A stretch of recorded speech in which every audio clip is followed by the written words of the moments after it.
예, 오늘은 이제 2과를 마치도록 하겠습니다. 2과 어디서부터냐 하면 35페이지에 보시면 이제 하나된 백성으로 해서 새 창조된 교회를 오늘 이제 할 텐데요. 잠깐 앞에 요약만 잠깐 하나 하고 넘어갈게요. 2과를 잠깐 보세요. 2과 26페이지 간단하게 탁탁 짚고만 넘어가겠습니다. 한 주를 쉬었기 때문에 기억 안 날 수 있어요. 갖고 26페이지에 2과가 이제 새로운 존재인 신약시대의 교회다. 이거를 이제 우리가 공부를 했습니다. 그래서 여기서 중요했던 그 내용은 뭐냐면 구약의 이스라엘 백성과 신약의 이 교회가 어떤 차이점이 있느냐 이렇게 이제 메인 중심 사상이 그런 얘기였던 거죠. 그래서 옛 언약 백성인 이스라엘 백성은 이제 하나님의 말씀을 순종하는데 결국은 실패했다 이 얘기를 한 거예요. 그래서 그거는 역사에서 증명이 됐습니다. 그래서 구약의 이스라엘 백성들은 이제 남유다와 이스라엘 백성들 역사 속에서 사실 사라졌죠. 하나님 말씀 앞에 결국은 불순종함으로써 끝난 겁니다. 그래서 하나님은 이 땅 가운데 예수 그리스도를 보내시고 이 죄의 문제를 해결하기 위해서 당신의 아들을 십자가에 못 박아 죽이시고 그 다음에 부활시키신 다음에 승천시키셔서 약속하신 성령을 부어주셔서 이 땅에 새 언약 백성, 옛 언약 백성인 이스라엘 백성과는 전혀 다른 새 언약 백성인 교회를 탄생시켜 주셨다라는 것을 우리가 말씀을 드렸습니다. 그래서 27페이지에 보시면 예수님께서 내가 내 교회를 세울 것이다 말씀하신 거 여러분 기억나시죠? 예수님께서 내가 내 교회를 세울 것이다. 음부의 권세가 이기지 못할 것이니 이렇게 말씀하시면서 그 교회는 예수님이 세우시는 교회는 어떤 기초 위에 세워지느냐라고 했을 때 중요한 것이 뭐냐면 그 믿음의 고백인 거예요. 어떤 믿음의 고백이죠? 주는 그리스도시요 살아계신 하나님의 아들입니다 라고 하는 예수님을 향한 그 참된 믿음의 고백 가운데 교회는 세워지게 된다라고 말씀을 드렸습니다. 그래서 그 교회가 누구냐라고 얘기하면 누가 교회예요? 우리가 교회예요. 어떤 우리냐면 믿음의 고백을 한 자, 예수님에 대해서 참된 믿음의 고백, 주는 그리스도시요 살아계신 하나님의 아들입니다라고 하는 참된 믿음의 고백이어야 돼요. 그냥 이게 입술로만 하는 거 아니야. 그냥 교회를 그냥 왔다 갔다 하는 정도가 아니에요. 그건 그냥 종교 생활입니다. 이건 여러분 참된 믿음의 고백을 하는 자체가 뭐냐면 예수를 자기 인생의 주인으로 받아들이기 때문에 이제는 그 예수님의 말씀대로 순종하며 살아가고자 하는 자들, 그래서 성령을 받은 자들이 그 사람들이 그리스도 안에서 참된 새 언약 백성이 교회가 되는 거예요. 그것을 우리가 말씀을 드렸습니다. 그래서 믿음의 고백을 잘 하고 계시느냐, 정말 여러분의 그 고백이 진짜 참된 믿음의 고백이냐, 이것들을 여러분도 점검을 하셔야 된다는 걸 말씀을 드렸습니다. 넘어가셔서 음부의 권세가 이기지 못한다라고 말씀하셨는데 이 음부의 권세가 이기지 못한다라고 이야기하는 뜻은 무엇이냐? 우리가 예수를 그렇게 믿음의 고백을 하잖아요. 그러면 우리는 이제는 영적인 주소가 어디에 있는 거예요? 그리스도 안에 있는 거죠. 그래서 예전엔 죄와 사망의 권세 가운데 있던 자들이 이제는 참된 믿음의 고백을 하면서 우리가 그리스도의 그 몸속으로 편입됐단 말이에요. 그러니까 그리스도의 몸 안에 들어온 자들이 누구예요? 교회지요. 근데 음부의 권세가 이기지 못한다는 건 뭐냐면 그리스도 몸 안에 들어간 자는 사단이 꺼낼 수가 있어요? 없어요? 더 이상 꺼낼 수가 없습니다. 건드릴 수조차 없어요. 요한 1서 5장 18절에 보면 악한 자가 그리스도 안에 있는 자를 손도대지 못한다 라고 하시는 거예요. 그래서 그분 안에 있으면 안전하다라는 거예요. 그래서 교회로서 우리가 교회 안으로 그러니까 교회가 여러분 이제 건물이 아니라고 제가 수차례 말씀드렸습니다. 그리스도 영적으로 그리스도 안에 몸 안에 들어온 거예요. 그러면 그 사람은 이제 안전한 거예요. 사단이 뺏어갈 수가 없어요. 이제 근데 우리가 조심해야 되는 게 뭐냐면 구원을 뺏을 수는 없지만 사단이 뭘 뺏을 수 있어요? 구원받은 자의 기쁨을 뺏을 수 있다고 말씀드렸어요. 그래서 구원은 받았지만 기쁨 없이 살아가는 거, 그 소망 없이 살아가는 거, 마치 구원받지 않은 자처럼 끊임없이 살아가는 거, 그거를 사단은 교묘하게 이용을 한다고 말씀드렸어요. 그건 여러분들이 철저하게 우리가 그렇기 때문에 신앙을 자기 마음을 지킬 수가 있어야 된다고 말씀을 드렸습니다. 뿐만 아니라 예수님께서는 이 교회에다가 무엇을 주셨어요? 천국 열쇠를 주셨어요. 천국 열쇠를 주셨다는 건 개인에게 주신 게 아니에요. 누구에게 주신 거예요? 교회에게 주신 거예요. 천국 열쇠를 주셨다고 하는 것은 뭐냐면 천국 문을 열고 닫을 수 있는 권한을 누구에게 주신 거예요? 교회에게 주신 거예요. 그럼 이걸 이 천국 열쇠를 가지고 있는 교회는 뭐를 하는 거냐? 복음을 증거함을 통해서 사망의 권세 가운데 있는 자들에게 이거를 복음을 증거함을 통해서 천국 문을 열어주는 겁니다. 그랬을 때 그 사람이 참되게 예수님을 주는 그리스도시여 살아계신 하나님의 아들입니다 라고 하는 믿음의 고백을 하게 되어지면 이 사람은 어떻게 돼요? 세례를 줌을 통해서 교회의 멤버십으로 들어오게 하는 겁니다. 그래서 뒤에 나중에 적용을 할 텐데 그래서 세례를 굉장히 중요하게 한다고 말씀을 드리는 거예요. 뿐만 아니라 이 사람 세례를 받고 이제 교회, 즉 그리스도의 멤버로 들어왔어요. 그러면 그 사람을 어떻게 합니까? 천국의 열쇠를 갖고 있다는 건 교회가 그 머리 대신 주님께서 교회의 멤버들을 이젠 어떻게 하세요? 통치하고 다스리신단 말이에요. 그러면 그 그리스도의 몸 안에 들어와 있는 우리 성도들은 그 머리 대신 주님의 말씀 가운데 이젠 어떻게 해요? 믿음으로 순종하는 거예요. 그래서 그때 이것을 이제 칠이라고 얘기하는 거예요. 이게 헌법적인 법적인 용어는 칠이에요. 칠이는 나쁜 게 아닙니다. 하나님이 다스리신다는 뜻이에요. 그랬을 때 목사와 장로의 그 그룹이 어떻게 하는 거냐? 개인 이 성도들의 이 신앙을 지도할 책임이 있는 거예요. 들어오게 하는 권한도 교회가 갖고 있지만 하나하나 그 말씀 가운데 권면하고 또 때로는 그 말씀에 대해서 불순종하는 자들에게 어떻게 해야 될까요? 내버려두면 안 되겠죠. 죄를 짓고 있는데 신앙생활을 엉망으로 하고 있는데 그 사람들 내버려둘 수가 없어요. 어떻게 해야 됩니까? 칠이 이게 뭐예요? 다스리는 거예요. 권면하고 때로는 책망도 하고 그리고 다시 회개할 것을 요청하기도 하고 그런데 끝까지 여러분 말을 안 들으면 어떻게 될까요? 끝까지 머리 대신 주님의 말씀 가운데 끝까지 순종하지 않아요. 어떻게 될까요? 출교까지 할 수가 있는 거예요. 그래서 이건 뭐냐? 들어오게 할 수 있는 권한. 이건 여는 권한이지만 닫을 수 있는 권한도 교회가 갖고 있다는 것을 우리는 알아야 한다는 거예요. 그래서 세례, 그 다음에 이 중간에 다스리는 거, 그 다음에 나가게 하는 것까지, 출교까지가 다 이 천국문을, 천국의 열쇠를 갖고 있다라고 하는 뜻이라는 걸 여러분들이 기억을 하셔야 되겠죠. 그래서 넘어가면 이제 그 예수님이 우리를 새 언약 백성으로 만들어 주셨는데 32페이지에 보시면 거룩한 백성으로서의 새 창조된 교회라 이렇게 말씀드렸어요. 이건 어떤 내용이었냐면 원래 우리는 죽어있던 자였죠. 그리스도 바깥에 있었을 때 여러분은 영적으로 저도 마찬가지고 죽어있던 자예요. 그런데 하나님께서 그리스도 몸 안으로 들어오는 순간 우리는 뭘 얻게 됐을까요? 예수님의 새 생명을 얻게 되는 거예요. 이걸 바로 우리가 거듭난다, 중생한다, 다 똑같아요. 성령을 받았다, 다 똑같은 얘기인 거죠. 그렇기 때문에 이제 우리가 죄로 죽었던 자들이 그리스도 몸 안에 들어오면서 이제는 새로운 생명을 얻게 되었고 즉 성도가 되고 신자가 된 거예요. 그렇기 때문에 이제 영적으로 살아있는 자가 되게 된 것이죠. 그랬을 때 여러분 넘겨보시면 하나님은 우리에게 새 생명을 왜 주셨는가라고 얘기했을 때 그게 뭐였을까요? 왜 새로운 생명을 주셨을까요? 왜 우리를 구원하셨을까요? 죄와 사망으로부터 우리를 구원하신 목적과 이유가 있다라고 성경은 이야기하고 있습니다. 그게 뭐였냐면 에베소서 2장 10절에 보면 우리를 지으신 바니 우리를 만드신 바니 선한 일을 위하여 우리를 창조하셨다. 다시 우리를 교회로 세우셨다라고 말씀하고 있습니다. 그래서 우리를 구원하신 목적은 이제는 너희가 그리스도 안에서 한 몸으로 거룩한 삶을 살아가도록 우리를 구원하신 거다라고 성경은 이야기합니다. 그래서 여러분 거룩한 삶은 결국은 뭘까요?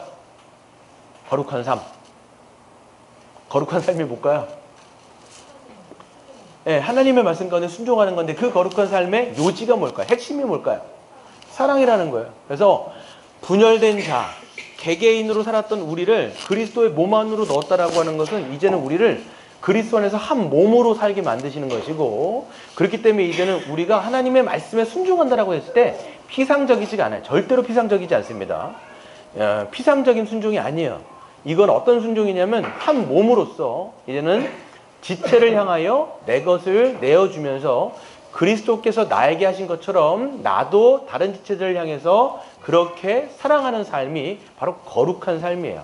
거룩이라고 하는 것을 자꾸만 종교적인 행위로서 여러분이 규정을 한다라면 외식하기 쉽습니다. 그래요. 우리가 말씀 보고 기도하고 그 다음에 예배 드리고 참 중요한 거지만 이것을 가지고 거룩을 측량할 수가 없어요. 기도를 3시간, 4시간 한다고 그게 거룩한 게 아니에요. 말씀을 여러분 100독, 뭐 200독 했다고 해서 그게 거룩한 게 아니에요. 예배를 매주마다 드린다고 해서 그게 거룩한 게 아니에요. 여러분, 그건 되게 중요한 거긴 하지만 말씀을 보는 목적과 기도를 하는 목적은 결국은 우리의 삶 속에서 그리스도처럼 살아가는 사랑의 삶이 발현되어지는 것, 그게 경건의 능력인 거야. 디모데전서 후서 3장에 보면 경건의 모습은 있지만 경건의 능력이 없는 자들에게서 돌아서라 이렇게 얘기합니다. 그게 뭐냐면 경건의 모습은 뭐냐면 그냥 그런 종교적인 행위가 있을 수가 있어요. 근데 그 안에 실체가 없는 거예요. 어떤 능력이 없는 거예요? 사랑의 능력이 전혀 없는 거예요. 우리가 여러분 예배를 드리고 기도를 하고 말씀을 읽을 수 있어요. 근데 거기 안에 하나님에 대한 사랑이라고 하는 그 종교적인 정서, 물론 정서일 수도 있고요. 하여튼 이 사랑이라고 하는 것이 없는 모든 것은 다 어떻게 보면 껍데기에 지나지 않는다는 걸 여러분들이 충분하게 아셔야 되는 거예요. 그래서 우리는 모든 목적은 결국은 하나님께서 왜 우리를 구원하셨느냐? 개인적으로 살아갔던 그런 자가 이제는 한 몸 안에서 이제 함께 한 공동체로 살아갈 수 있는 자들로 바꾸어 주셨고, 이제는 우리에게 성령을 주신 이유가 뭐냐?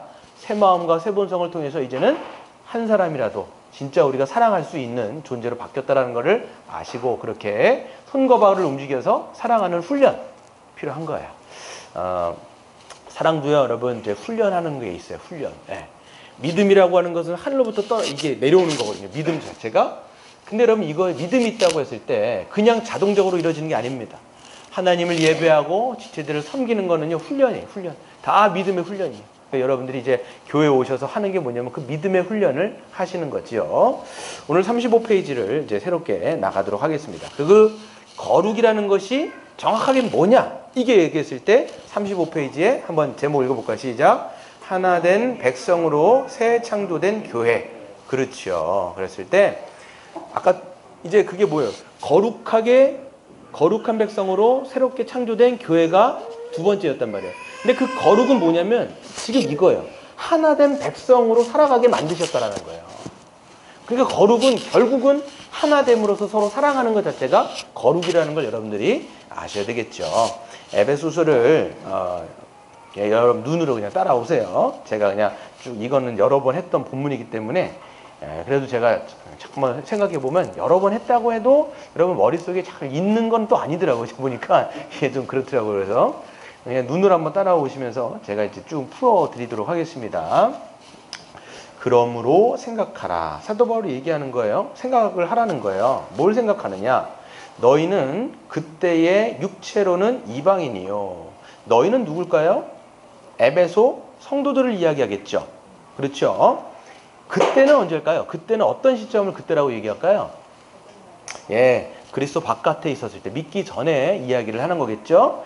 그때의 육체로는 이방인이었어요. 하나님과 상관이 없다는 거죠. 또 손으로는 육체에 행한 할례를 받은 무리라 칭하는 자들로부터, 이 사람은 유대인들인데 그 유대인들로부터 할례를 받지 않은 무리라고 칭함을 받은 자들이라. 말이 되게 어려워요. 이게 뭐냐면 할례 받은 사람들로부터, 즉 유대인들로부터 너희는 무할례자야 이렇게 얘기하는 거예요. 그게 뭐냐면 이 할례도 못 받은 것들, 너희들은 하나님과 상관없는 자들이야 라고 말을 듣던 사람들이 바로 이 사람들이었다라는 거예요. 그냥 잘 들어보세요. 그래서 12절에 뭐라고 돼 있어요? 그때의 너희는, 또 그때가 언제일까요? 하나님을 믿기 전에 너희는. 여러분들 생각해 보세요. 여러분이 하나님 믿기 전에 상태가 있었죠. 그때를 말하는 거예요. 지금 하나님하고 전혀 상관이 없이 살던, 여러분의 욕망을 따라서, 여러분의 죄를 따라서 먹고 마시며 살아갔던 그때를 얘기하는 거예요. 지금 여러분 생각해 보세요. 그때. 그때 너희는 어디 있었답니까? 그리스도 밖에 있었다는 거예요. 영적인 주소를 얘기하는 거겠죠. 그리스도 밖에 있었고 또 이스라엘 나라 밖의 사람이라. 약속의 언약들에 대해서는 뭐예요? 외인이요. 그게 뭐냐면 하나님과의 그 언약의 관계하고는 전혀 상관이 없는 사람. 외인이라고 하는 것은요, 그냥 이방, 그러니까 스트레인저라는 거예요. 전혀 상관이 없는 사람. 그러니까 하나님하고 상관없다는 건 뭐예요? 지옥 자식이라는 얘기하는 거예요. 죄와 사망 가운데 그냥 진노의 자식으로서 살아갔다는 너희들은 이렇게 얘기하는 거예요. 그러니까 당연히 하나님을 모르니까 소망이 있어요, 없어요? 소망이 없죠. 여러분 잘 생각해 보세요. 여러분이 하나님을 믿기 전에 그리스도 밖에 있을 때 인생의 소망이 있던가요, 없던가요? 인생에 소망이 없어요, 여러분.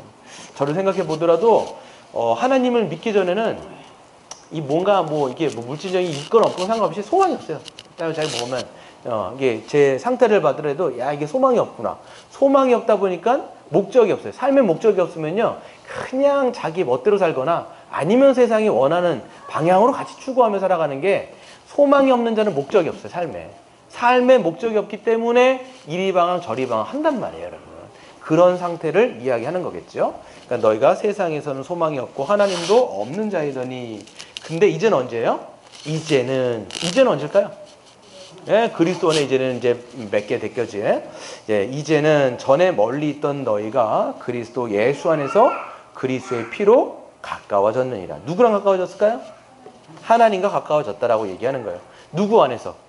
그리스도 예수 안에서. 여러분, 우리가 성부 하나님과 그 친밀해지는 거. 그러니까 성부 하나님하고 화목한 관계를 맺게 하는 거는 우리의 공로와 자격이 절대 아니라는 걸 여러분 아시죠? 여러분의 의로서 절대로 나갈 수가 없어요. 하나님의 의의 기준은 굉장히 높다고 말씀했어요. 땅에서 하늘이 정말 떨어져 있는 것처럼 그 의의 기준은 굉장히 높은데 그거를 만족하시는 분이 누구다? 오직 예수다. 그러니까 그분 아니면 우리는 하나님께 나아갈 수 없는데 그분 안에서 우리는 가까워졌다라는 것이죠. 그래서 14절을 보세요. 뭐라고 되어 있어요? 그는 누굴까요? 그렇죠? 예수 그리스도 계시죠?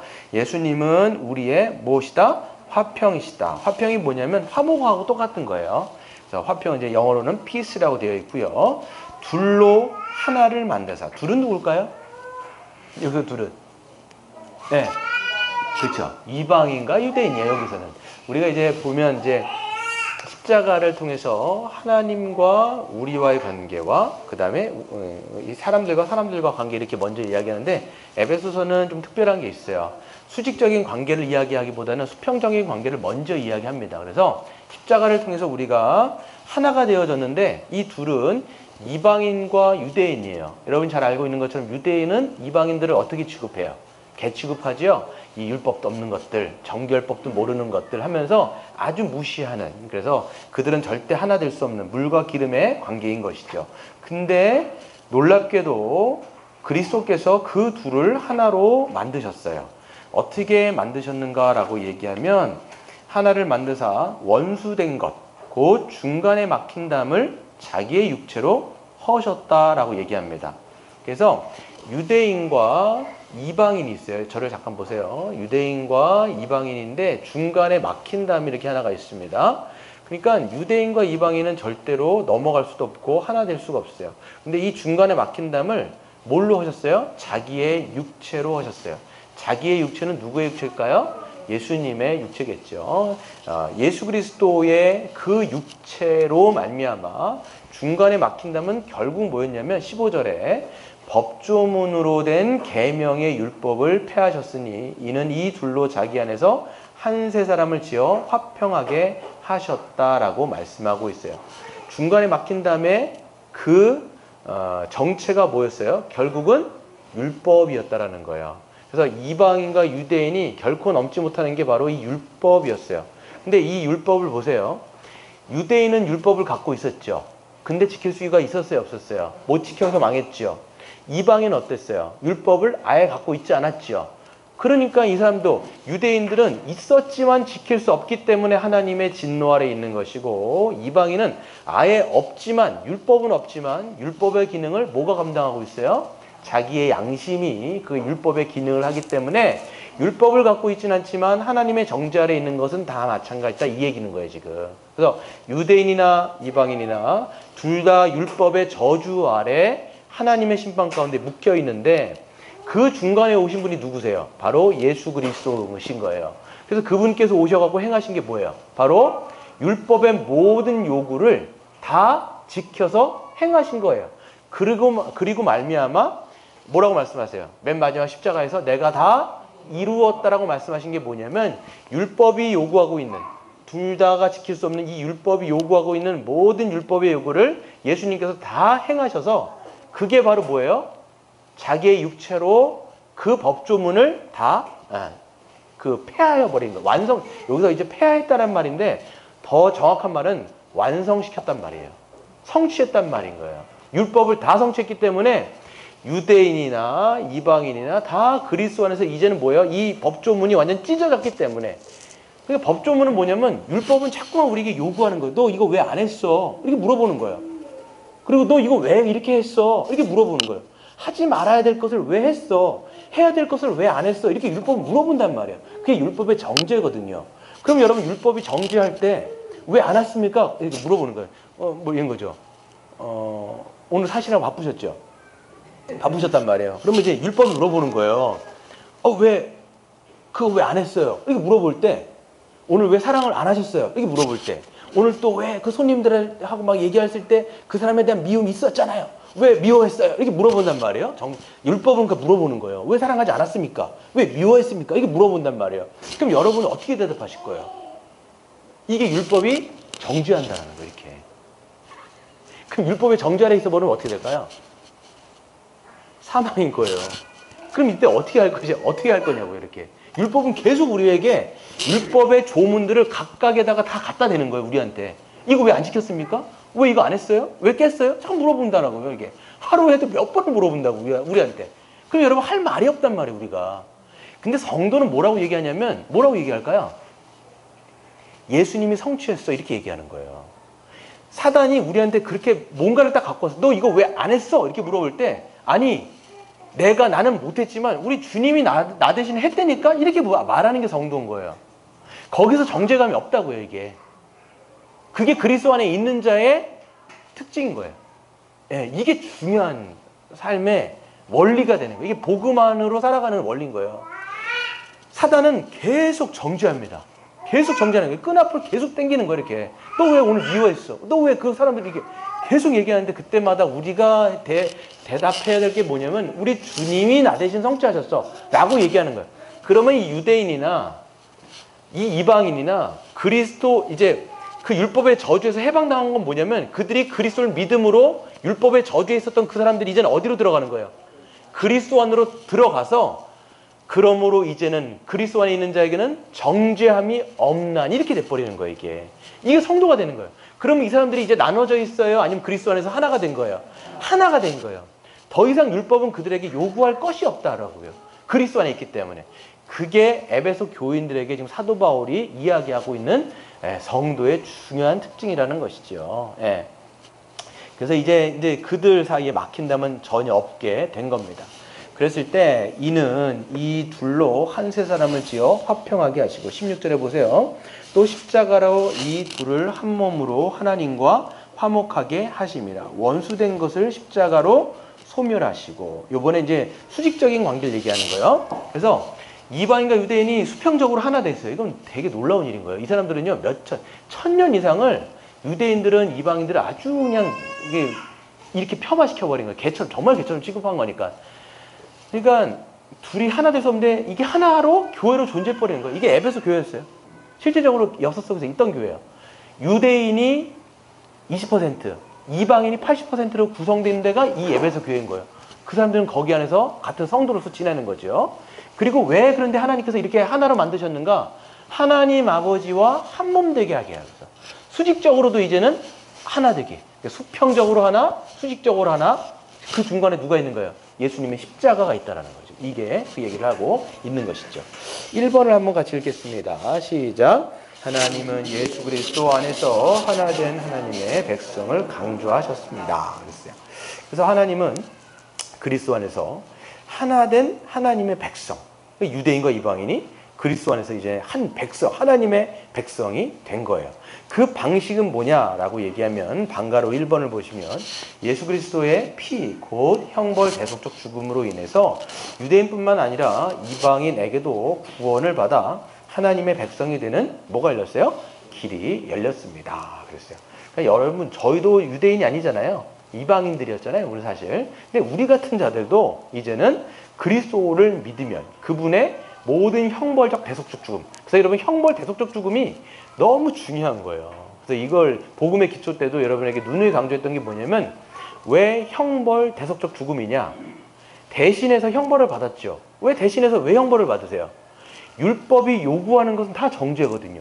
그러면 율법이 요구하는 걸 다 깨트리면 그때마다 여러분 뭘 받으셔야 되냐면 그 형벌을 받으셔야 돼요. 형벌을. 근데 그 예수님이 그걸 다 받아버렸다고요. 한 방울도 남김없이 다 받은 거예요. 그러면 이제는 율법이 여러분에게 요구하는 게 있다 없다? 없다라는 것을 여러분 반드시 기억하셔야 돼요. 내가 정말 그 예수님을 나가 정말 믿는다라면, 여러분이 그 그리스도 몸 안에 들어왔다라면 이제는 절대로 누구도 정죄할 수가 없는 거예요. 근데 여러분, 우리는요, 그 죄를 지으면 바로 자기가 정죄하게 돼요. 그리고 우리는 하나님께 나가는 방식 가운데 자꾸만 자기가 죄를 지으면요, 페널티 박스라고 하는 걸 만들어요. 이 페널티 박스가 뭐냐면 자기에게 페널티, 그러니까 자기가 하나님께 못 나가게 만드는 거예요. 아, 내가 죄를 졌는데 이렇게 나갈 수 있을까? 그러면 스스로가 하나님 앞에 못 나가도록 일정 기간 동안 자기가 막 뭔가를 뭐라 그럴까요? 대신 뭐라 그럴까요? 이거를 보상하도록 뭐 이렇게 해가지고 하나님께 못 나가게 만드는 거예요. 이거는요, 이게 카톨릭이거든요. 카톨릭이 여러분 보상이라는 게 있어요. 뭔가 죄를 지잖아요. 그러면 그 신부한테 사죄 고백을 하면요, 그 카톨릭 신부는 뭐라고 얘기했냐면, 당신이 이런 죄를 졌으니까 이런 것을 대신 보속하세요. 그 보상이란 말을 할 거예요. 뭐 제가 지금 정확히 단어가 기억이 안 나는데, 대신 뭔가를 해가지고 보속하도록 얘기를 한단 말이에요. 근데 절대로 그게 아니에요. 그 형벌은 다 누가 받았다는 거예요? 예수님이 받았다는 걸 여러분 반드시 기억하셔야 돼요. 예. 그래서 이거를 받아서 우리가 하나님의 백성이 되는 길이 열렸다는 걸 기억하시고, 그래서 이제 신약 시대에는 어느 누구든지 누구예요? 예수 그리스도를 믿고 그 십자가 형벌 대속적 죽음의 은혜를 입어서 깨끗하게 된다면 하나님의 백성이 되는 영광을 입을 수가 있습니다. 이것이 복음입니다. 그랬어요. 그래서 누구든지 어떤 놈도 다, 여러분 정말 이 세상에 쓰레기 같은 사람 있잖아요. 그 사람이 여러분 예수님을 믿으면 성도가 될 수 있을까요, 없을까요? 성도가 될 수 있어요. 정말 이런 쓰레기 같은 놈이, 이런 놈 아주 그냥 육실할 놈들 막 이렇게 우리가 생각할 때 이런 놈 있잖아요. 진짜 이건 찢어 죽여도 시원치 않다 이렇게 생각하는 놈 있잖아요. 근데 만약에 그 사람이 예수 그리스도를 진정으로 믿고 고백하잖아요. 그 사람도 똑같아요. 하나님의 자녀가 될 수 있어요. 뭘 할 수 있느냐면, 예수 그리스도의 그 보혈이 깨끗하게 하지 못할 죄인은 아무도 이 세상에는 없다는 걸 여러분 기억하셔야 돼요. 예. 어떤 누구도 그리스도 안에서 하나님의 백성이 못 될 놈은 아무도 없어요, 여러분. 그걸 기억하셔야 돼요. 그래서 하나님은 포기하지 않으시는 거예요. 우리가 그러니까 생각할 때, 복음을 증거하는 걸 때도 생각하는 거예요. 저 사람은 복음 과연 믿을까? 저렇게 이기적이고 저렇게 아주 그냥 자기밖에 모르고. 감사합니다. 그런 사람이 과연 그 하나님을 믿을 수 있을까? 아니에요, 여러분. 절대로. 복음은 능력이 있어요. 우리는 그냥 전하는 거예요, 전하는 거. 어떤 사람도 하나님 앞에 용서받지 못할 죄인은 없다는 걸 기억하셔야 돼요. 방가루 두 번째 보시면, 그래서 그 형벌 대속 죽음으로 무엇이 일어나는가 한번 보시면 같이 읽겠습니다. 시작. 예수 그리스도는 화평이시다. 유대인과 이방인 사이의 모든 분열과 미움과 차별을 제거하시고 이들로 하나가 되게 하셨다. 이것은 모든 인류가 처음 창조될 때처럼 다시 한 몸이 될 수 있다는 것을 뜻한다. 그래서 여러분 잘 기억하셨죠? 복음의 기초 쭉 해서 읽을 때 보면 하나님이 이 인류를 어떻게 만드셨는지 그 창조의 원리를 우리가 보면 한 몸됨이었잖아요. 아담과 하와가 서로 돕는 배필로서 이 하나 되어진 것, 부부와의 관계를 말하는 게 1차적인 게 아니에요. 보면 아담과 하와는 뭐예요?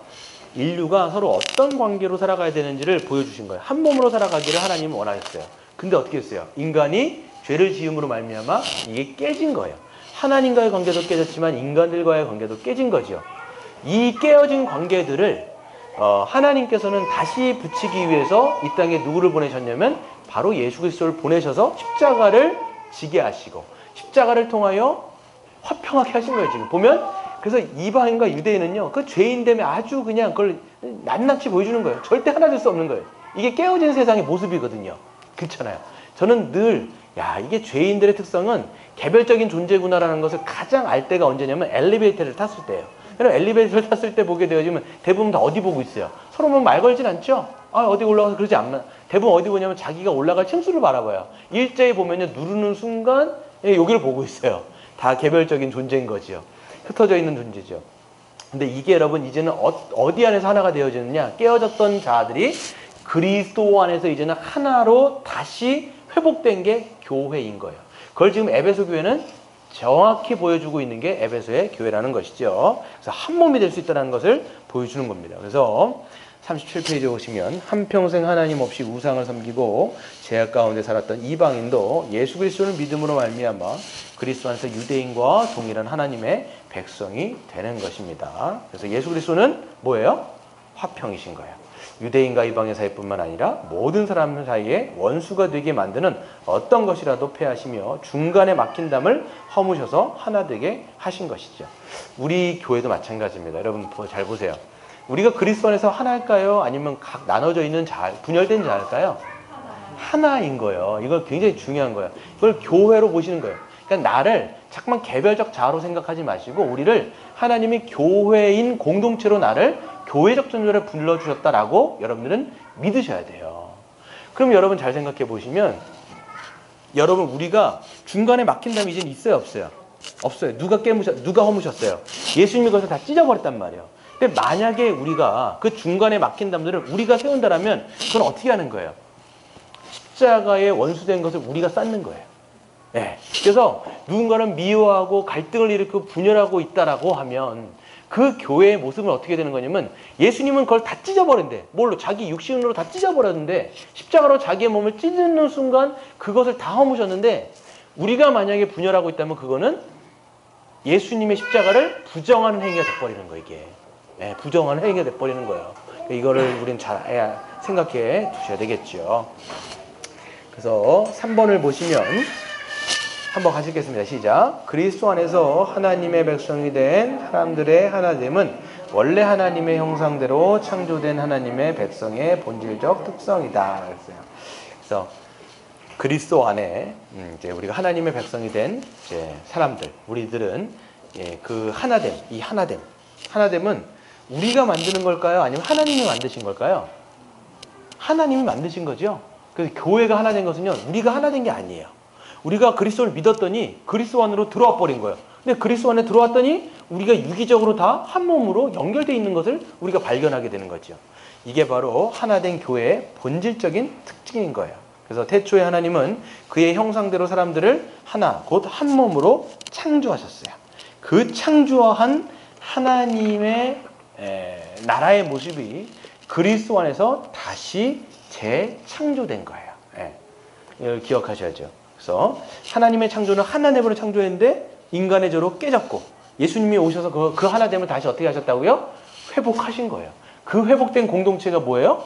교회라는 걸 여러분들이 분명히 기억을 하셔야 되는 거죠. 넘기겠습니다. 넘겨보시면 첫사람의 범죄와 타락 이후에 펼쳐진 하나님의 구원의 경륜도 모든 인류가 깨끗함을 받아 하나, 곧 한 몸으로 하나님께 나아오도록 하기 위한 것이었습니다. 그래서 우리를 왜 이렇게 한 몸으로 만드셨는가? 우리를 왜 이렇게 한 몸으로 만드셨어요?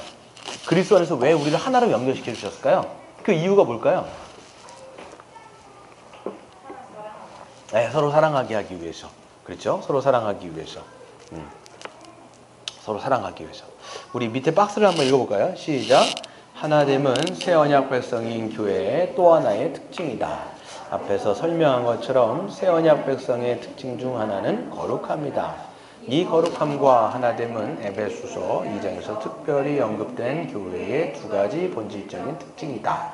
새 언약 백성인 교회는 하나된 하나님의 거룩한 백성이다. 그렇죠? 거룩하게 하나됨으로 만드신 것은 이제 하나님께서 우리를 통해서 우리 안에서 행하신 일들인 거죠. 그러니까 하나됨으로써 이제 살아가는 것, 그게 뭐예요? 이제는 거룩인 거예요. 하나됨으로 살아가는 것 자체가 거룩인 거예요. 그게 십계명을 이루는 방식인 거예요, 여러분. 예. 근데 여러분 잘 생각해 보세요. 우리가 그럴 만한 존재가 아닌데 이제는 아예 우리의 존재를 그렇게 바꿔주셨다는 걸 기억하셔야 돼요. 이걸 믿으셔야 돼요. 우리는 사랑할 수 없는 존재예요. 저나 여러분이 절대로 사랑할 수 없는 존재예요. 그런데 그리스도 안에서 우리의 존재를 완전히 뒤바꿔 줘 버린 거예요. 어떤 존재로? 하나로 묶은 하나된 존재로 바꿔주신 거예요. 그뿐만 아니라 우리 안에 누구를 부어주셨어요? 성령을 부어주셔서 새 마음, 새 본성을 우리에게 집어넣어 주셔서 이제는 한 몸이란 존재를 믿고 서로 사랑할 수 있도록 하나님께서는 다 행하셨다. 그래서 여러분 거룩도요. 그 전제가 뭐냐면 우리의 어떤 행위에서 나오는 것이 아니라 하나님의 은혜가 전제가 되는 거예요. 이게 다. 존재를 다 바꿔주셨기 때문에. 그러니까 여러분 뭘 믿어야 되냐면 그렇게 하나님께서 만들어주셨다는 걸 믿음으로 이제 하나됨으로 살아가는 게 우리의 이제 역할인 거예요, 여러분. 네. 그래서 거룩함과 하나됨은 왜 교회가 하나님의 새 언약 백성이요 능히 하나님의 뜻에 순종하고 복을 누리며 사명을 감당하며 살아갈 수 있는지를 설명해 주고 있습니다. 4번을 한번 읽어볼까요? 시작. 예수 그리스도가 그 안에서 우리를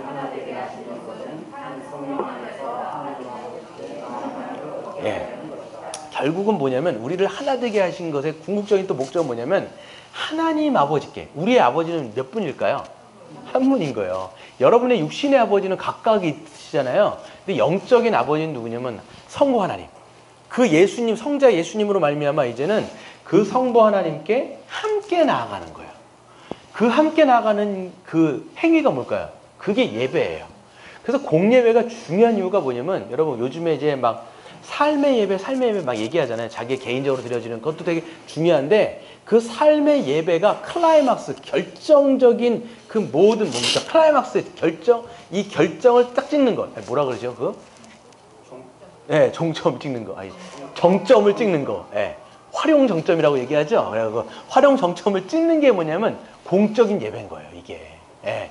그래서 여러분 일주일 동안 그 6일의 삶 속에서 여러분이 개인적으로 삶의 예배가 있다면 그것의 정점은 뭐냐? 주일날의 공예배인 거예요. 그것이 결정적으로 찍어버리는 거예요. 공예배 굉장히 중요한 겁니다, 여러분. 그래서 하나님은 그리스도 안에서 하나님의 형상대로 회복되어 하나된 교회를 받으신다 얘기하고 있어요. 그리고 그 하나된 교회를 자신의 거처인 성전으로 삼으시고 그 안에 거하신다 그랬어요. 야, 여러분 이게 중요하죠. 그래서 그 하나된 교회, 건물이 아닌 우리가 성전인 거예요. 우리가 성전인 거예요. 그러니까 여러분 이거는 그냥 우리가 뭐라고 불러야 돼요? 예배당인 거예요. 이게 예배당인 거예요. 예배당. 우리가 성전이에요. 우리가. 그리스도 안에 있는 자가 성전인 거예요. 그러니까 예수님이 뭐라고 말씀하셨냐면 뭐라고 말씀하세요? 성전에 대해서 뭐라고 말씀하세요? 너희가 사흘 만에 너희가 38년 동안 지었던 걸 내가 사흘 만에 다 다시 일으키겠다 이렇게 말씀하셨잖아요. 그랬더니 유대인들이 뭐라고 해요? 지가 뭔데 우리가 38년 동안 만들었던 그 성전을 지가 뭔데 그렇게 하냐? 근데 그 뭐예요? 그 성전은 누구를 가리키는 거예요? 자기의 육체를 가리킴이라 말씀하셨죠. 그냥 구약에서는 이제는 이 가시적인 그 건물의 성전이 있었지만 예수님이 오시는 순간은 이제 누가 성전이신 거예요? 진짜 참된 성전은 예수님이신 거예요. 그렇죠? 그러면 이제는 가짜는 아니지만 그림자는 어떻게 돼야 돼요? 다 없어져야 되는 거예요. 그러니까 AD 70년에 티투스라고 하는 로마 장군이 와가지고 그 성전 다 어떻게 버렸어요? 다 완전 박살내버렸어요. 그래서 돌 위에 돌이 남지도 않을 정도로 다 무너졌단 말이죠.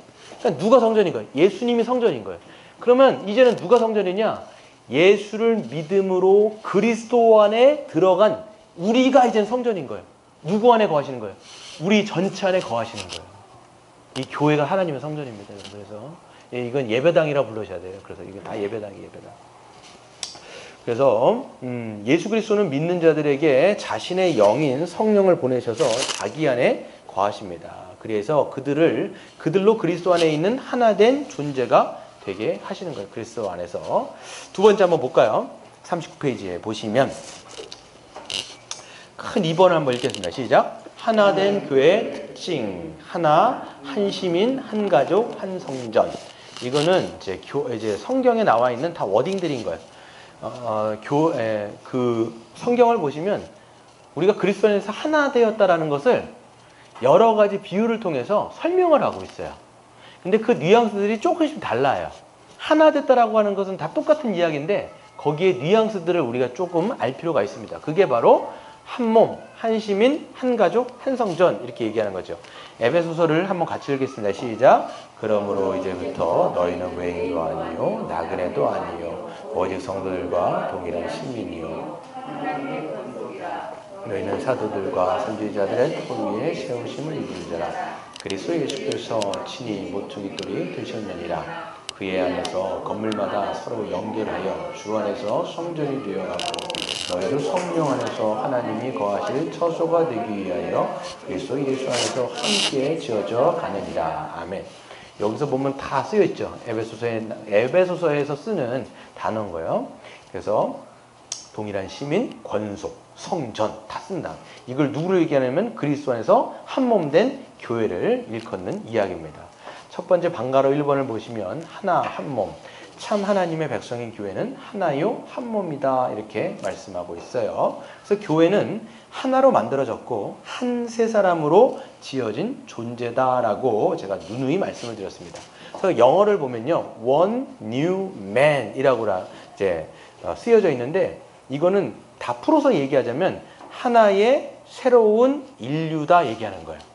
왜 그렇게, 이건 존 스토트 목사님이라는 분이 뭐라고 말씀하셨냐면 제3의 인류다라고도 이야기하는 거예요. 그건 어떤 말이냐면 세상에 살아가는 모든 단체나 세상에 있는 모든 사람들은 다 어떻게 살아가요?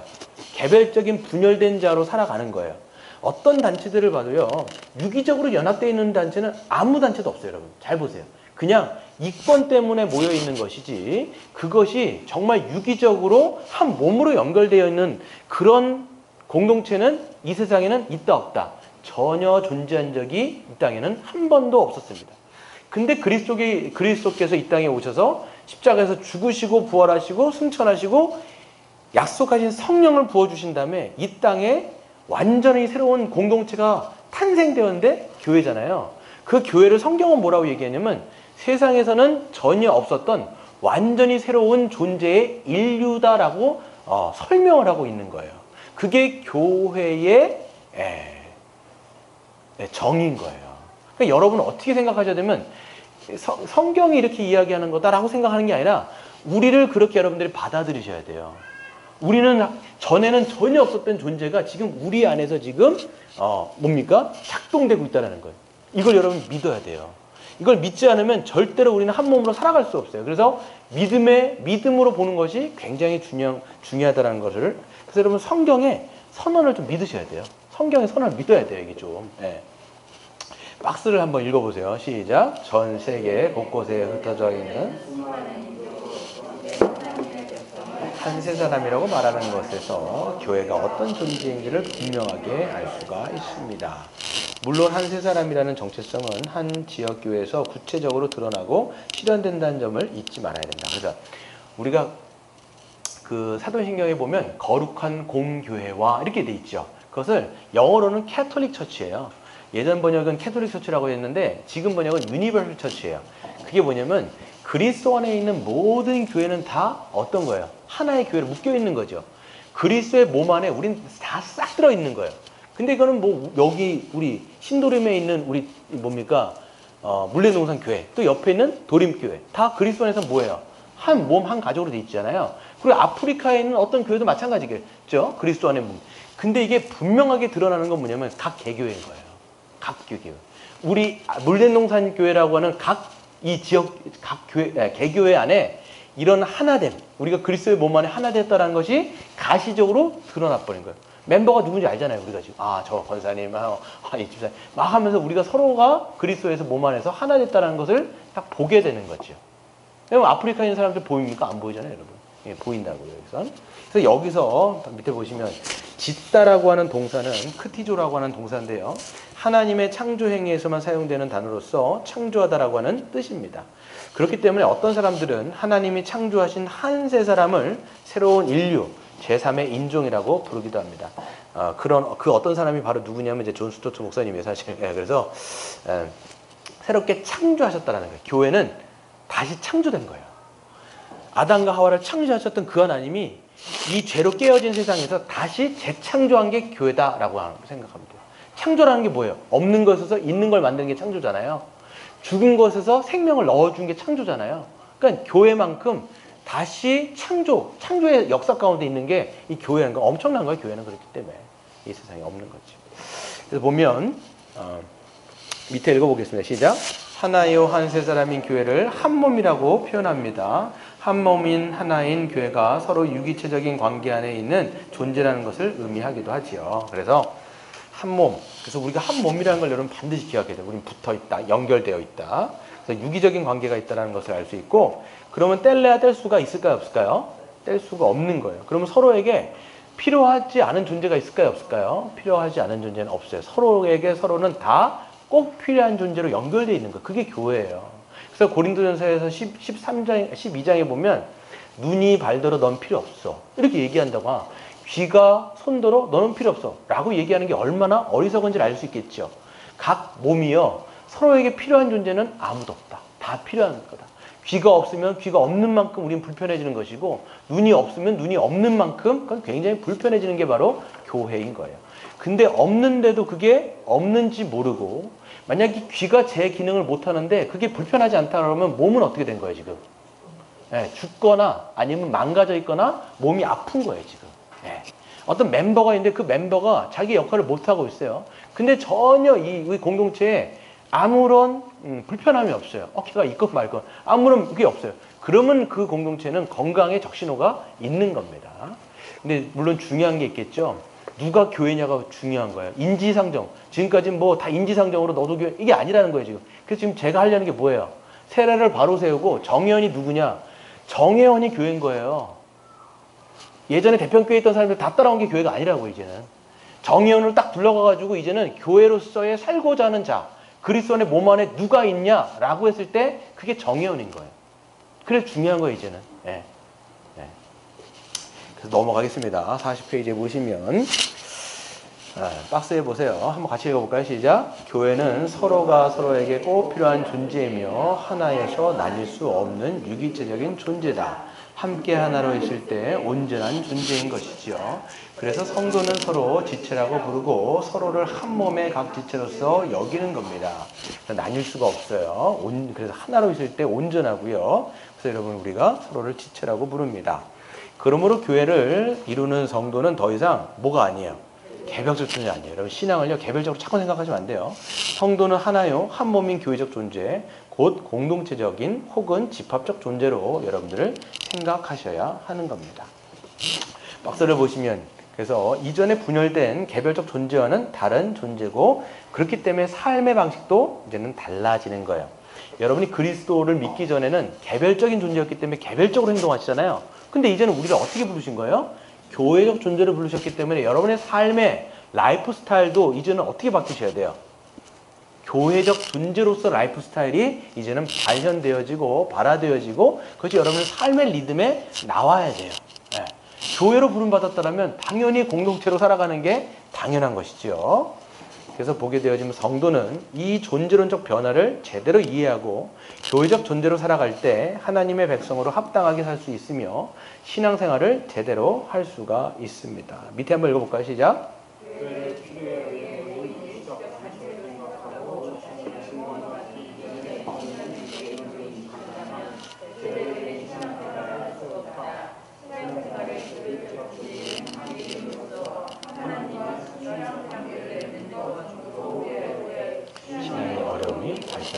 그렇죠. 그냥 우리가 교회는 뭐 내 필요해서 약간 모여있는 일시적인 단체다 이렇게 생각해버리면 절대로 신앙생활을 온전하게 할 수가 없어요. 한 몸을 묶였으면 함께 예배하고 양육받고 함께 하나님의 사명 감당하면서 자기가 받은 은사를 부릴 때 쓰면서 서로 연결되어 있는 그래서 함께 이제 연결되어 있는 그 삶을 할 때 본인도 거기 안에서 충만함을 누리고 교회도 온전함을 누리게 되어지는데 여전히 자기가 개별적으로 살아가는 거예요. 교회는 교회고 내 삶은 내 삶인 거예요. 여전히 분리되어 있어요. 물론 우리가 맨날 모일 수가 없어요. 교회가 어떻게 맨날 모입니까? 근데 모이기를 힘써야 되고 그러면서도 불구하고 여러분 그 각각의 그 개별 생활이 물론 있죠. 근데 교회의 삶 그리고 자기의 그냥 개인 삶 이게 완전히 떨어져 있으면요. 그 사람은 정신분열 걸려요. 실질적으로. 왜냐면 교회 와서는 자기가 그냥 뭐 이렇게 살아가려고 하고 또 자기가 일상에서는 자기의 일상대로 뭐 살아가려고 그러고 정신분열되는 거 이게 쉽지가 않는 거예요. 그러니까 예. 자기도 힘든 거죠. 왜냐면 들어와서 잠깐 그런 척을 해야 되니까 너무 힘들어지는 거예요. 이게 힘든 거죠. 그래서 에베소서 2장은 하나요 한 몸인 교회가 어떤 존재인지를 더 구체적으로 설명하기 위해서 다음 여러 가지 비유를 쓰고 있는 것입니다. 두 번째, 그렇기 때문에 교회는 어떤 모습이 있는가라고 하면 동일한 권리라고 되어 있는데 이거는 한 시민인 거예요. 한 시민. 그렇죠? 아까는 한 몸이었더라면 이거는 어떤 거예요? 한 시민. 한번 읽어보겠습니다. 시작.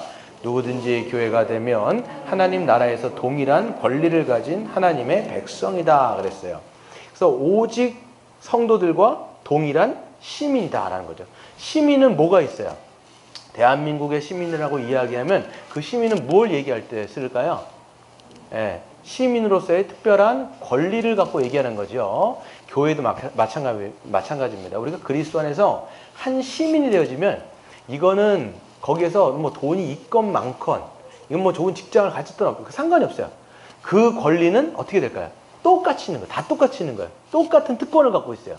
그 사도 바울이 왜 이런 이야기를 하냐면 로마 시민이 되면 굉장히 많은 특권이 주어집니다. 어떤 특권이냐면 뭐 투표할 수 있거나 또 국가로부터 함부로 고문을 당하지 않을 권리가 있고요. 그 다음에 뭐 사형에 처할 수 없는, 그러니까 여러 가지. 그러니까 채찍질을 이방인들은 로마 그 군인들한테 채찍질을 막 당해요. 보게 되어지면.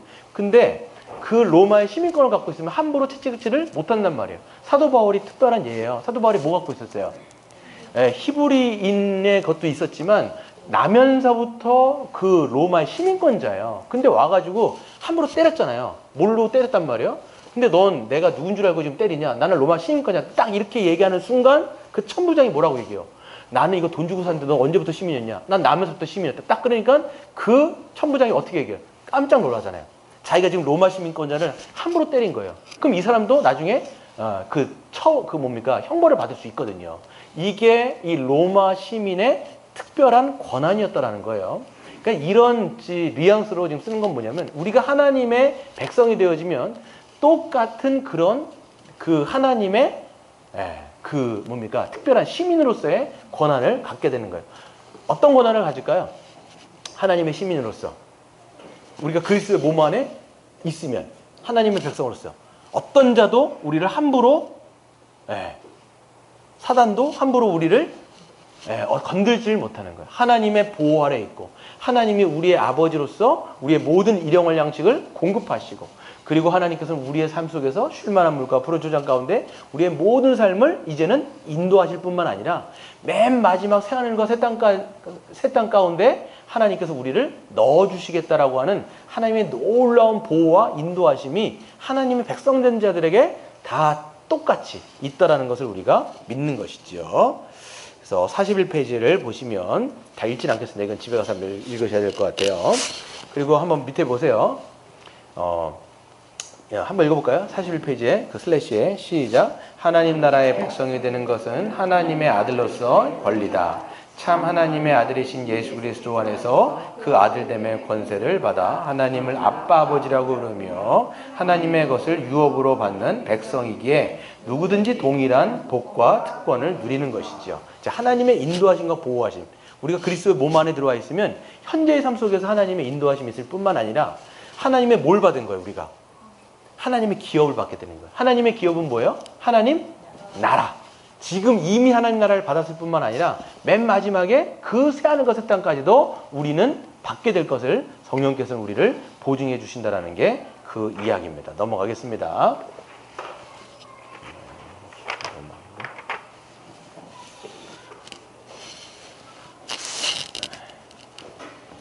그래서 42페이지 보시면 그렇기 때문에 하나님의 백성의 공동체인 교회에서는 죄의 문제가 아니고서는 그 어떤 이유로도 뭐 해서는 안 돼요? 차별해서는 안 돼요. 똑같은 시민이기 때문에 저나 여러분이 똑같은 시민이기 때문에 차별해서는 안 됩니다. 세 번째 교회의 특징 중에 하나는 뭐예요? 한 가족이라는 것이죠. 누구든지 교회가 되면요 한 분 하나님을 이제 아버지로 모시고 한 가족이 되는 것이죠. 교회는 하나님의 이제 권속이 됩니다. 그래서 교회는 혈연적 가족과 같은 특성을 지닌 가족 공동체입니다.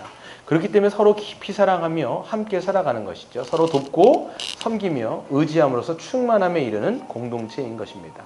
그래서 교회는요, 혈연적으로 여러분 보세요. 혈연적 가족 어떻게 합니까? 서로 사랑하고 섬기며 돕지요. 마찬가지로 교회도 그런 혈연적 가족과 같은 동일한 특징이 우리 공동체 가운데 있는 거예요. 혈연적 가족이 서로 사랑하는 것처럼 이 영적으로 하나 되어진 가족 가운데 우리가 서로 섬기고 돕고 하는 것들이 우리 안에서 자연적으로 흘러나오는 겁니다. 뿐만 아니라 한번 읽어볼까요? 시작. 또한 교회는 혈연적 가족과 같이 아이가 태어나고 한동안 부모와 가족에게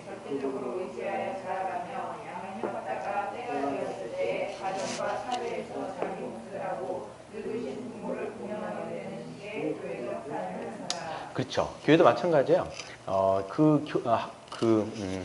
혈연적 가족도 보면요, 애가 어렸을 때 태어나게 되어지면 그 부모가 자라날 때까지 계속 양육을 하잖아요.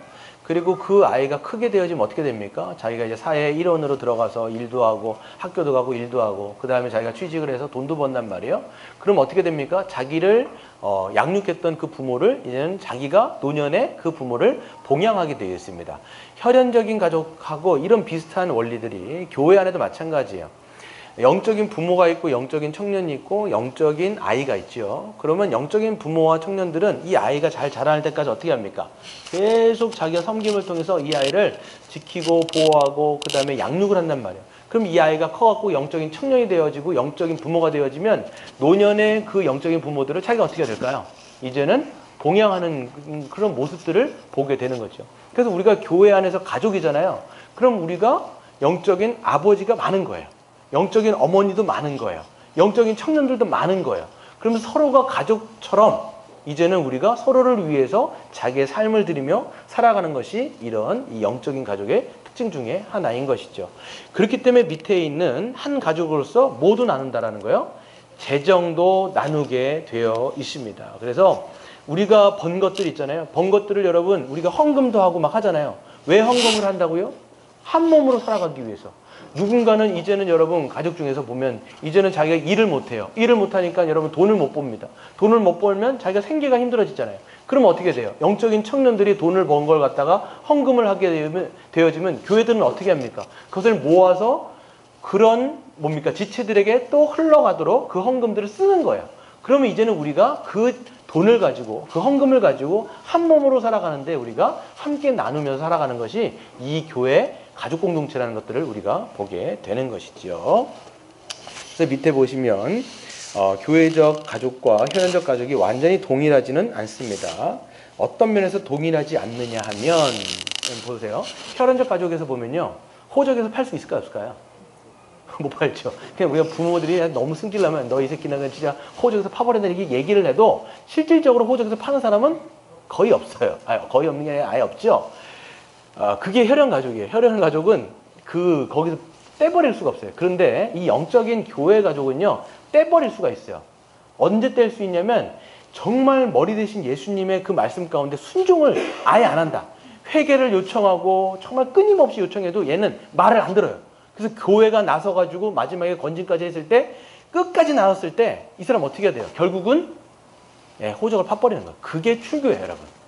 출교도 이 사람을 위한 거예요. 교회의 거룩을 위한 것이기도 하지만 이 사람을 잘라남을 통해서 이 사람이 회개하고 돌아오기 위한 마음으로 잘라버리는 거예요. 이 사람 결국은. 근데 언젠간 돌아올 수 있겠죠. 네, 그렇기 때문에 그 혈연 가족과 교회 가족은요. 이런 면에서는 차이가 있어요. 잘라낼 수 있다는 면에서. 그리고 네 번째 한번 보도록 하겠습니다. 네 번째 시작. 성전. 교회는 하나님이 거하시는 처소 곧 성전입니다. 하나님은 그리스도 안에서 새롭게 된 참 하나님의 백성인 교회를 성전으로 삼으시고 그들과 함께 하시며 그 예배를 받으십니다. 그랬어요. 그래서 아까도 말씀드린 거 성전은 뭐예요? 누가 성전이에요? 그리스도가 성전이고 그리스도를 믿음으로 그리스도에게 붙어있는 자들이 성전인 거예요. 이건 이제 예배당이라고 부르셔야 돼요, 여러분. 이게 예배당. 그러니까 우리가 성전이에요. 우리가 성전이기 때문에 이 성전 삼으시고 그들과 주님께서는 우리 안에 거하시면서 우리의 예배를 받으시는 거예요. 그래서 교회가 하나님이 처하실 처소인 성전이 되기 위해서는 충족해야 될 필수적인 요소들이 있는 것이죠. 그래서 그러니까 우리가 이제 우리 안에 거하시는 거예요, 여러분. 우리 안에 거하시는 우리 안에. 그러니까 우리 교회 그리스도를 머리로서 그분이 충만한 우리 안에 거하시는 거죠. 그러려면 필수적인 요소들이 있는데 그 요소들이 뭐냐면 첫 번째가 믿음이에요. 43페이지에 점 하나 한번 읽어볼까요? 시작. 먼저 사도들과 선지자들 터 위에 교회가 세워짐으로 그리스도 예수께서 친히 모퉁이 돌이 되셔야 한다. 그렇죠. 그러니까 뭐가 동일해야 돼요? 우리 안에. 믿음이 동일해야 되는 거예요. 그 믿음은 어떤 믿음이에요? 주는 그리스도시요 살아계신 하나님의 아들입니다라고 하는 그 믿음, 한 믿음 안에서 우리는 그리스도 안에서 참 성전이 되는 거예요. 만약에 이 고백을 하지 않는 사람은 뭐가 아니에요? 교회가 아닌 거예요. 교회가 아닌 거예요, 여러분. 그래서 오늘 적용을 제가 하려고 했는데 이거 시간이 없어서 적용까지는 안 나갈게요. 그냥 제가 오늘. 그래서 그 참된 믿음을 하는 사람들에게 뭘 준다고요? 세례를 줘가지고 교회의 멤버가 되게 하는 거예요. 그래서 그 사람은 누구예요? 결국은 그 사람이 누구예요? 정회원이 되는 거예요. 한마디로 말해서 교인이 된다고. 교회. 그냥 헌법으로 말하면 등록교인이에요. 이 사람이 등록교인이에요. 정회원이 된다고. 정회원. 그러면 그렇게 참된 믿음을 고백한 사람이 교회요, 성도요, 신자요, 하나님의 백성인 그 정회원, 교회가 되는 건데, 그러면 그 사람들 안에서 이제 뭘 하게 될까요? 세례를 받은 사람들이 뭐 하게 될까요? 같이 예배도 드리고, 그 다음에 예배를 드린 다음에 그 다음에 뭐 할까요? 성도 간의 교제인 성찬을 거기서 나누는 거예요. 성찬은 여러분 누가 나누냐면, 그래서 누가 교회인지를 알아야 돼요. 네. 세례를 받고 참된 믿음의 고백으로 우리가 들어온 정회원이 하나님의 몸 안에 우리가 교회인 거예요. 그 사람들만. 그렇기 때문에 성찬을 띠는 거예요. 성찬을 띈다고 하는 건 뭐냐면, 그리스도의 피와 살을 통해서 내가 하나님의 백성이 됐을 뿐만 아니라 이제는 우리가 누구라는 걸 인식하는 거예요. 한 가족이라는 걸 인식하여서 떡과 잔을 띈다는 거예요. 그러니까 여러분 이제 정회원이 되면 우리 안에서만 할 거예요. 이걸 우리가 뭐라고 얘기하냐면 제한성찬이라고 얘기합니다. 제한성찬. 누군가가 방문자가 들어왔어요. 그 사람은 성찬을 못해요 이제. 예. 그리고 아무리 여러분 대표님께서 같이 왔다 할지라도 그 사람도 성찬이 안 되는 거예요 이제는. 누가 교회인지를 분명하게 하자라는 거예요. 저는 누가 교회냐, 왔다 갔다 하는 사람은 이제 교회가 아닌 거예요. 예. 예. 그 여러분 분명하셔야 돼요. 그래서 한 믿음으로 이거를 정확하게 짜는 거예요. 물론 여러분 우리가 사람은요 이걸 정확할 수가 없어요. 하나님이 아신데 우리가 어떻게 합니까? 그럼에도 불구하고 칼빈이 뭐라고 얘기했냐면, 교회가 거룩하게 세워지기 위해서는 세례와 성찬을 정확하게 해야 된다고 얘기하는 거예요. 그래서 그래야 여러분 누가 교회인지를 분명하게 할 때 교회가 건강하게 세워지는 거죠. 그럼 여러분 한 믿음으로 우리가 그리스도 안에 들어오게 되어지면 두 번째 뭐가 있어야 될까요? 이 안에서는 사랑이 있는 거예요. 그래서 한번 읽어보겠습니다. 시작. 예수 십자가의 복음에 기초하여 예수 그리스도를 중심으로 모든 성도들의 사랑으로 서로 연결되고 결합되어야 한다. 그래서 한 믿음, 그리고 믿음으로 들어온 자들은 서로 사랑함으로써 그 안에서 우리가 세워져 가는 것입니다. 그래서 그리스도 안에서 하나로 결합된 자들이 주님 대신 예수 그리스도의 통치를 받아 거룩에 힘쓰므로 더욱 하나님이 거하시는 합당한 성전이 되도록 자라가야 됩니다. 여러분 하나님의 성전은 그리스도 안에 있잖아요. 이게 완성된 게 아니에요. 어떻게 해야 돼요? 우리는 서로 사랑함으로써 자라가는 거예요. 자라가는 거예요. 예, 충만함을 누리면서 자라가는 게 이 교회인 것이죠. 그래서 밑에 보시면, 그래서 교회는, 박스는 넘어가겠습니다. 예수 그리스도 안에서 그를 통하여 하나님이 어떻게 하세요? 거하시고 다스리시며 복 주시는 성전이요 하나님 나라가 됩니다. 이 위대한 목적을 위해서 교회로 세워지며 그리스도 예수 안에서 함께 지어져 가게 되는 것입니다. 박스 두 번째를 보시면 한번 읽어보겠습니다. 시작. 그러므로 교회는 두 가지를 가장 중요하게 생각해야 됩니다. 첫째는 우리 주 예수 그리스도에 대한 믿음, 둘째는 예수 그리스도의 사랑에 근거하고 그를 본받는 서로 사랑이, 믿음과 사랑 두 가지가 있을 때 예수 그리스도가 교회의 모퉁이 돌이 되시고 그 안에서 모든 성도가 서로 연결되어 하나님이 거하실 만한 처소가 되어 갑니다. 그래서 두 가지 중요한 요소.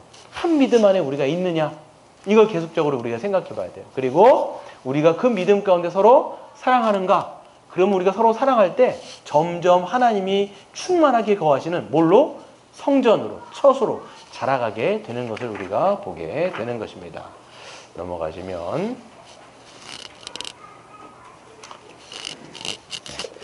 길기 때문에 그냥 설명하고 마칠게요.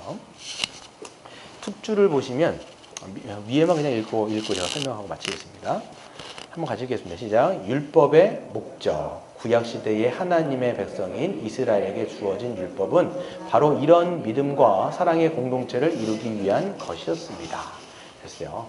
하나님께서 이제 이스라엘 백성들에게 이제 약속의 언약의 백성으로서 이스라엘 백성들을 세우신 거잖아요. 그 하나님께서 이 왕이시죠. 하나님 왕이시죠. 이스라엘 백성들은 누구예요? 하나님 백성이죠. 그럼 이제 통치를 하셔야 되는데 뭘로 통치하실까요? 말씀으로 통치하시죠. 그럼 구약이 뭐예요? 율법이란 말이에요. 율법의 내용이자 정신은 다 뭔 얘기냐면 하나님을 사랑해라. 그리고 너의 옆에 있는 지체들을 자기 몸처럼 서로 사랑하며 섬겨라. 이게 율법의 요약 핵심이었어요. 그랬을 때 뭐라고 말씀하시냐면 이제 신명기 이제 5장인데 이제 모세가 이제 광야에서 40년을 다 지나간 다음에 모세 죽잖아요.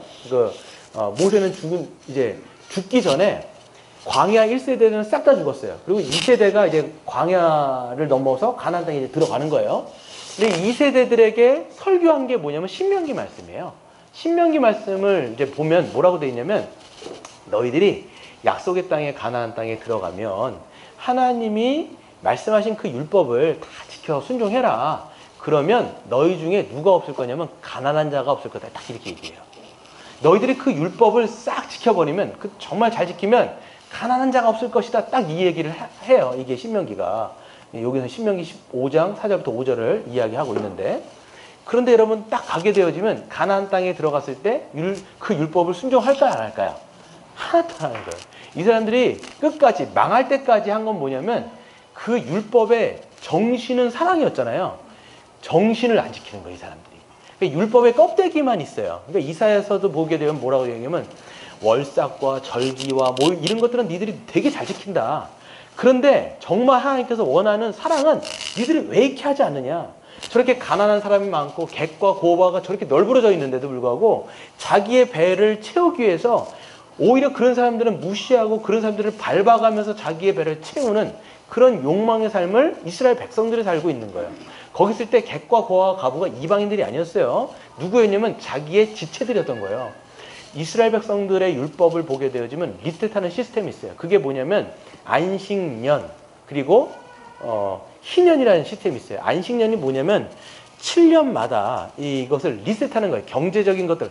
그 이스라엘 백성들을 보게 되면 12지파가 있는데 12지파에게 분깃을 주어집니다. 땅덩어리가 다 있잖아요. 그래서 함부로 그 땅을 팔 수가 없어요. 근데 이 사람들이 보게 되어지면 빚을 지거나 막 그런단 말이에요. 7년이 딱 되어지면 어떻게 돼요? 리셋해버리는 거예요. 다 리셋시켜버리는 거예요. 빚 있는 사람들은 다 탕감해주고 노예가 되는 사람들은 다 다시 자유인으로 풀어주고 이걸 한단 말이에요. 그리고 그게 희년이 뭐냐면 7년 해갖고 77에 49년째 한 다음에 그 뒷년이 몇 년째예요? 50년이 되죠. 그게 희년인 거예요. 완전한 해방인 거예요. 완전한 해방. 그게 율법에서 그렸던 시스템인 거예요. 이게. 하나님은 그렇기 때문에 모든 사람이 함께 하나님 말씀 가운데 잘 살 수 있도록 복을 누릴 수 있도록 했는데 한 번도 율법을 제대로 지킨 적은 역사속에서 없어요. 한 번도 없어요. 근데 그걸 누가 지키셨어요? 예수 그리스도께서 그 완전한 안식년이자 완전한 희년이 되신 예수님이 그것을 다 지킨 다음에 승천하셔서 약속하신 성령을 부어주셨죠. 그리고 누가 태동된 거예요? 새언약 백성인 교회가 태동되었잖아요. 그러면서 그 새언약 백성인 교회가 그 하나님의 진짜 율법의 정신들을 지키기 시작하는데 이 사람들은 그냥 억지로 지킨 것이 아니라 성령을 받은 자들이 그 마음 가운데 새 마음 새 본성으로 변화되어 갖고 서로 어떻게 해요? 자기의 물질을 나누면서 살아가잖아요. 그랬을 때 사도행전 2장에 보면 뭐라고 돼 있어요? 뭐가 없었어요? 가난한 자가 없었다. 이렇게 역사적으로 기록이 돼버린 거예요. 주님께서 말씀하신 건 신명기 15장 2절부터 4절의 말씀인데 한 번도 구약의 역사에서는 이루어진 적이 없는데 예수님이 오신 다음에 성령을 부어주신 그 공동체 안에서는 그게 어떻게 되고 있는 거예요? 실현되고 있다는 거예요. 그게 교회예요. 교회. 네. 그래서 여러분 새언약 백성은 이제 어떤 존재이냐? 하나님이 모든 것을 다 행하셔갖고 이제는 한 몸, 한 세본성 만드셔갖고 이제는 우리가 그 율법을 이제는 지킬 수 있는 존재인 것이고 이것을 이제는 우리가 하나씩 실현해 가는 거예요. 여러분 이게 어떤 면에 있어서는 여러분이 삶 속에서 익숙하지 않았고 뿐만 아니라 여러분이 생활했던 교회들이 굉장히 개별적인 신앙만을 요구했거나 그런 개별적인 신앙만을 여러분들에게 가르쳤더라면 그것들을 여러분들이 본 적이 없을 것 같아요.